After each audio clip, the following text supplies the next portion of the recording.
All right, James. So this story out of Burkina Faso, is pretty wild, right? A shipment of gold, hundreds of millions of dollars worth, just seized at a European port. What on earth happened there? It sounds less like a business deal gone wrong and, well, more like something else entirely. You're absolutely spot on, Michael. It was definitely not just a business mishap. The intelligence coming out clearly indicates this wasn't an accident, nor was there a legitimate legal case. This was a deliberate, politically motivated move, straight up. And it came under direct pressure from Washington, apparently. The containers, they simply never reached their intended destination. It was quite a statement, really. Wow. So this isn't just about Burkina Faso, is it? There's a bigger picture here. What was the US's angle if it wasn't a legal or accidental seizure? Well, precisely. This is where it gets, quite frankly, rather blunt. The former US President Donald Trump, he actually weighed in on this. He stated quite unequivocally that if Africa wants access to global markets, it must pay its dues. It was framed as a lesson, a very public, sharp and unapologetic message to the entire Sahel region. Essentially, pay up or lose your access. It set off quite the ripple effect in Ouagadougou, the capital of Burkina Faso, hitting President Ibrahim Traore's administration like an absolute earthquake. So they were saying, you want to play in our sandbox? You follow our rules, essentially. That's pretty direct. And for President Traore, that must have been a huge blow. How did he or his people perceive this? Was it really seen as a robbery, as the video suggests? Absolutely, Michael. It was immediately branded as robbery, not just business. The gold, you see, was meant to fund essential services, schools, hospitals, food security programs within Burkina Faso. But instead, it was unilaterally turned into collateral for debts that were dictated by outsiders, largely from institutions like the IMF. For decades, Africa's loans had been tied to these very specific conditions, often written right in Washington and Paris, conditions that many African nations felt were exploitative. So these weren't even debts that President Traore's current government necessarily incurred. They were, inherited from previous regimes or even from colonial times. That's quite a burden to place on a nation's resources. Exactly. Many of these debts, Michael, had indeed been inherited from past regimes, or they were forced through under really colonial terms. The International Monetary Fund, the IMF, they just demanded repayment in dollars, backed by these guarantees, essentially Africa's natural resources. And this gold seizure, it felt like the final bitter insult. As one farmer interviewed on local radio, he put it so eloquently, "We never signed those loans. Why should our gold pay for them?" And a teacher added, "If they keep our gold, they are keeping the future of our children." The sentiment was that this wasn't just a financial dispute, it was a fundamental question of sovereignty. Unbelievable. So it really boils down to, who owns what and who sets the rules. This seizure wasn't just an economic move then. It was a profound act of, dare I say, political aggression that stripped away not just wealth, but also dignity in the eyes of the people. And you mentioned that anger was spreading faster than fire in Ouagadougou. What kind of response did that spark from the public? The public response, Michael, was immediate and incredibly fierce. Crowds absolutely filled the streets of Ouagadougou. The anger wasn't confused, it was laser-focused. People were shouting things like, "They steal in daylight and call it law." This wasn't just about the money anymore. The truth was undeniable. If Africa's gold, their sovereign wealth, could just be stopped and seized like that, then their very sovereignty was under siege. This whole humiliation, it could have broken a nation, but it didn't. Instead, it pushed President Traore to really fight back, to challenge the entire system. So what began as a single shipment really ignited a battle over Africa's right to control its own future. This wasn't just a mistake, as you said earlier. It was a strategy from Washington's side. how did Traoré himself frame this to his cabinet? Was there debate or fear amongst his advisors about this new defiant stance? Oh, there was certainly fear. When Traoré stood before his cabinet, his voice was calm but incredibly sharp. He spoke plainly, stating, "This is not about debt. This is about control." He emphasized that if the external powers succeeded here, Africa would never truly own its tomorrow. This really landed hard. Some of his ministers, understandably, they urged diplomacy, suggesting we can negotiate the release, offer repayment schedules, seek compromise. They were nervous, but others, they just shook their heads. The room was heavy with silence until Traoré underscored the core issue. This was an attack on sovereignty itself, not just a financial dispute. That's a powerful shift in perspective. To move from, a financial problem to an issue of fundamental control and sovereignty. That's truly significant. So, if they weren't going to compromise, what was the alternative? What was Traoré's bold countermove? Traoré's resolve was clear, James. He wasn't going to back down. But how do you confront the IMF and a U.S. president who's publicly threatening your nation? What was his first concrete step to counter such immense external pressure? His initial move, Michael, was to understand the deeper implications beyond Burkina Faso. He saw that the gold seizure, driven by IMF mandates and Trump's directives, was a message not just to him, but to the entire Sahel. It was about consolidating control, not just reclaiming debt. So he recognized this as a broader regional challenge, not just a national one.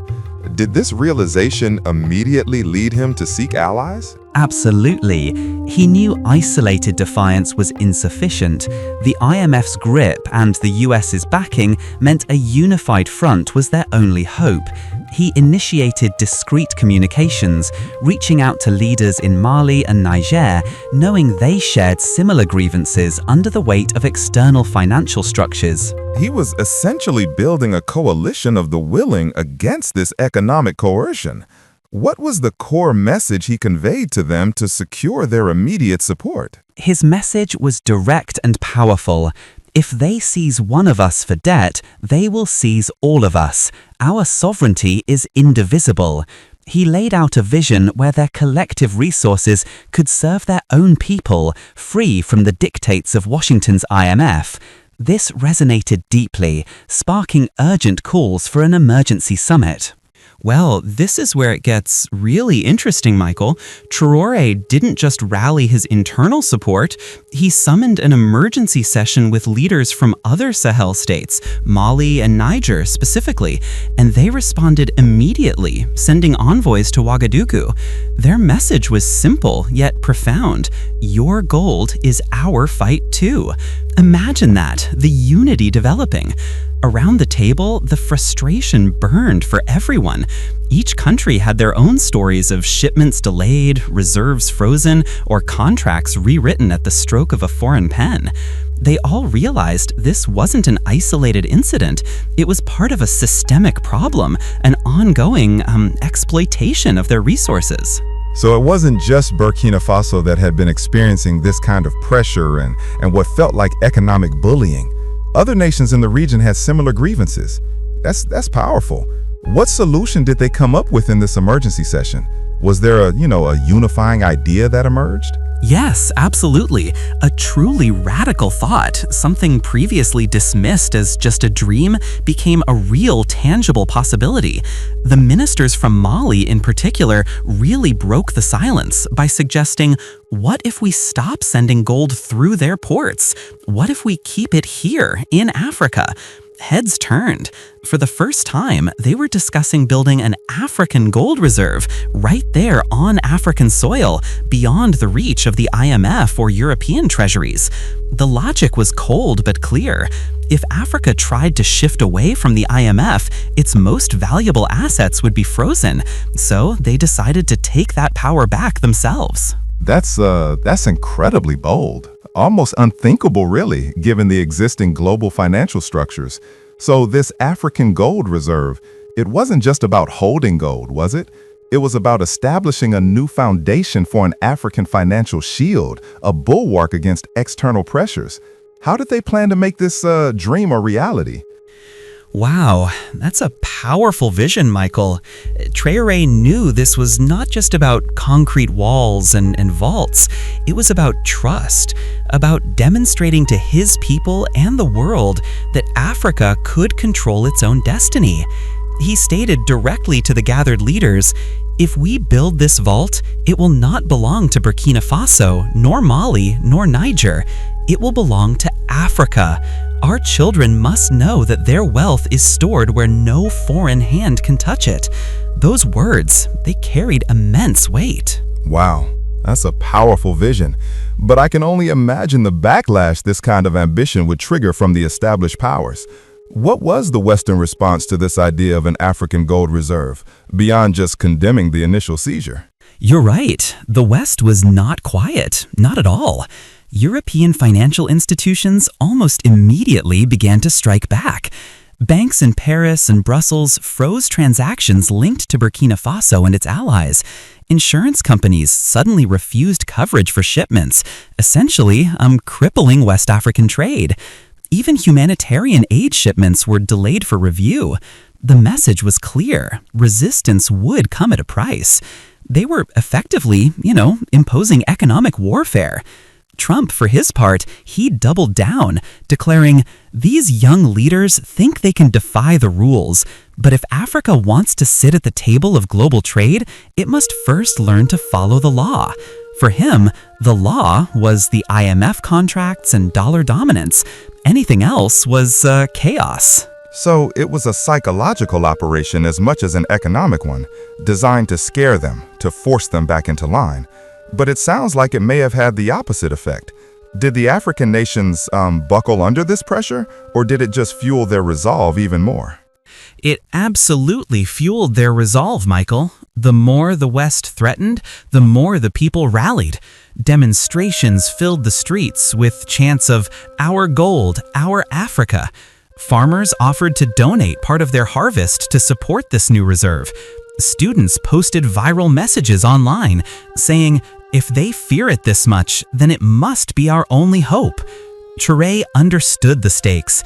He gathered his generals and advisors and told them, "They will starve us, smear us, and isolate us, but they cannot break us unless we let them. This is not about gold anymore. This is about freedom itself." The effect was immediate. The sentiment was that the West's fear wasn't about corruption or instability, it was about losing control. This regional crisis was turning into a continental awakening. That's a powerful message, James. It sounds like they recognize the West's tactics as a form of continued colonial control rather than genuine concern. So this growing unity, this defiance, what concrete steps did they take to build this African gold reserve? And how did they counter the economic blockade? They began preparations on the ground, Michael. Special units were assigned to guard gold convoys inside national borders. Engineers outlined how vaults could be constructed in secure zones, reinforced with military protection. Economists mapped out how reserves from Burkina Faso, Mali, and Niger could be pooled into a joint stock, a foundation for this African financial shield. Contracts with Western refineries were quietly reviewed and, in some cases, canceled. Instead, negotiations opened with partners in BRICS, Brazil, Russia, India, China, and South Africa, to provide refining technology directly to the Sahel. For the first time, Africa was positioning itself not as a supplier of raw materials, but as a guardian of value. This was a lifeline, not yet a victory, but a clear sign that Burkina Faso would not stand alone. That's incredible. So instead of being broken, they found strength in unity and sought out new allies. It truly represents a significant shift in the global power dynamics. But this kind of defiance, it almost certainly wouldn't go unanswered from the West, right? They'd look for new ways to undermine this independence. So the West's response wasn't just economic then. With such a strong united front from Africa, did the pressure just intensify? Was American President Donald Trump still actively behind these efforts to undermine their independence? Precisely, Michael. The public defiance and unity caught Washington off guard, rendering overt economic sanctions less effective politically. So yes, the strategy escalated and became far more clandestine. The directives, particularly from the former US administration, shifted towards covert operations, aiming to destabilize the nascent alliance rather than just financially cripple them. Covert operations? That sounds far more insidious than just freezing assets or trade blocks. What form did this new hidden pressure take? Were they trying to incite internal conflicts or sow discord among the allied nations? Indeed, the focus shifted to what one might call psychological warfare and internal subversion. There were clear efforts to exploit existing political fault lines, fund opposition movements, and spread disinformation within Burkina Faso, Mali, and Niger. The goal was to discredit the leaders, especially President Traoré, and fracture the unity that was proving so formidable. Precisely, Michael. For the West, frustration turned into something darker. Intelligence reports began to leak to Ouagadougou, revealing unusual financial flows, large sums wired to opposition figures and shadowy NGOs in Burkina Faso and neighboring states. All designed, of course, to derail the African Gold Reserve project. The language in these reports was blunt, even arrogant. One line read, "Without control of their gold, IMF leverage will collapse. This cannot be allowed." These documents, when they reached African media, the effect was absolutely explosive. So the West's covert operations were exposed. That must have flipped the script entirely, wouldn't it? What had been Africa on the defensive was now the West scrambling to justify its actions. Exactly. The revelation completely flipped the script. The West could no longer deny its role. What had been framed as responsibility was now exposed as coercion. Traoré addressed his people with measured fury. He declared, "They said this was law, but law is not written in secret memos. Law is not the theft of another nation's wealth. They have confirmed what we already knew. This is not about debt. This is about domination." His words were powerful. In that reversal, Traoré's stance shifted from pure resistance to triumph.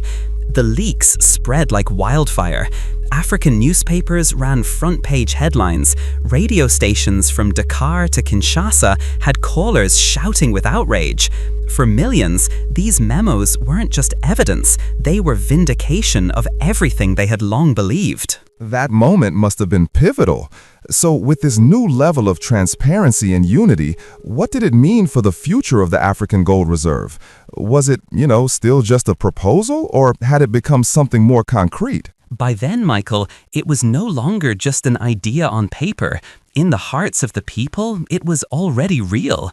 Tens of thousands filled Independence Square. Miners held up their tools as symbols of defiance. Farmers carried baskets of grain, declaring they would support the nation even if imports were cut. Students waved banners reading, "Our gold is our freedom." The mood was no longer anger, it was pride. Across the Sahel, leaders who had hesitated now leaned in. Mali's president declared, "If they seize one of us, they seize all of us." Niger's delegation pledged uranium reserves. Guinea spoke of channeling bauxite revenues into the same system. The African Gold Reserve, born of crisis, was now a continental project. Traoré summed it up best in a fiery address. "They wanted to bury us with shame. Instead, they have planted a seed, and that seed is unity." The invisible coup had failed, the seized gold had backfired, and Ibrahim Traoré had risen as a symbol of defiance for an entire continent. Burkina Faso didn't regain the seized gold, but in losing it, Africa discovered something greater. What was taken by force became the spark of unity. What was meant as humiliation became the foundation of a new future. The African Gold Reserve was no longer just a proposal on paper. It became a living project, built from the sacrifices of miners, the courage of farmers, the resolve of students, and the vision of leaders who refused to bow. James, that's truly a remarkable testament to resilience.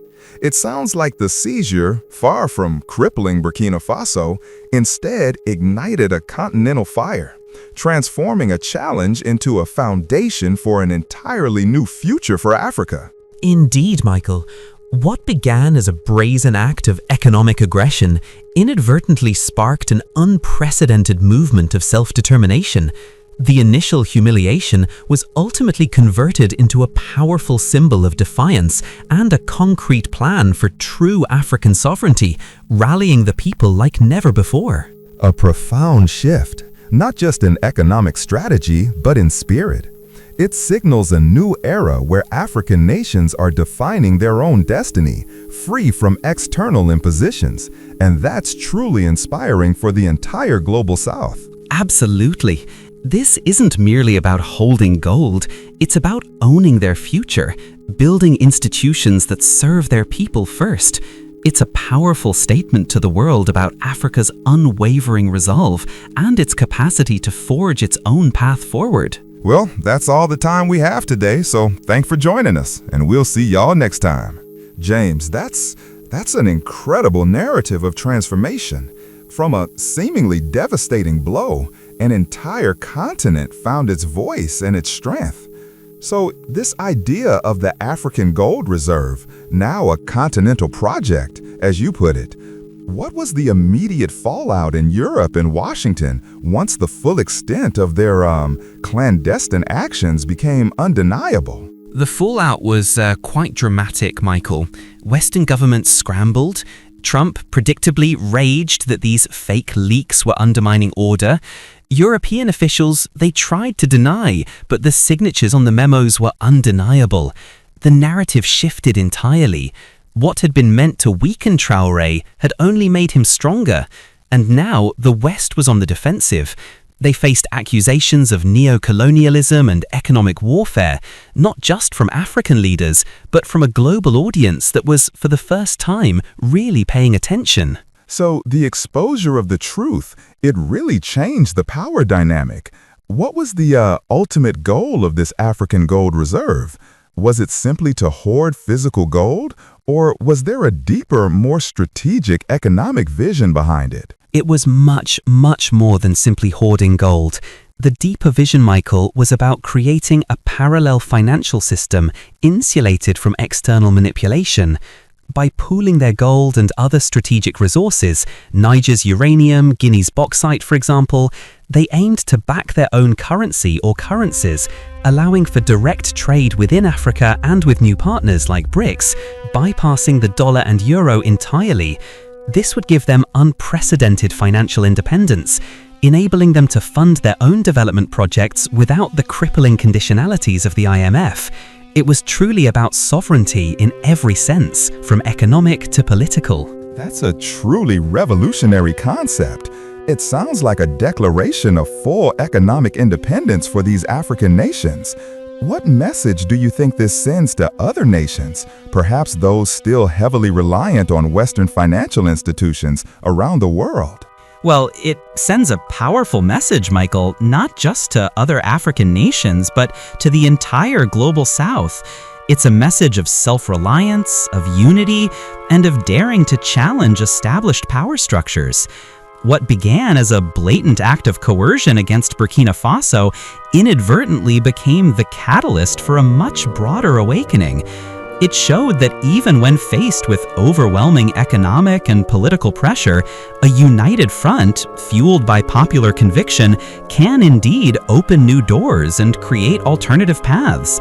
It's a testament to the resilience and sheer determination of a continent that has historically endured so much.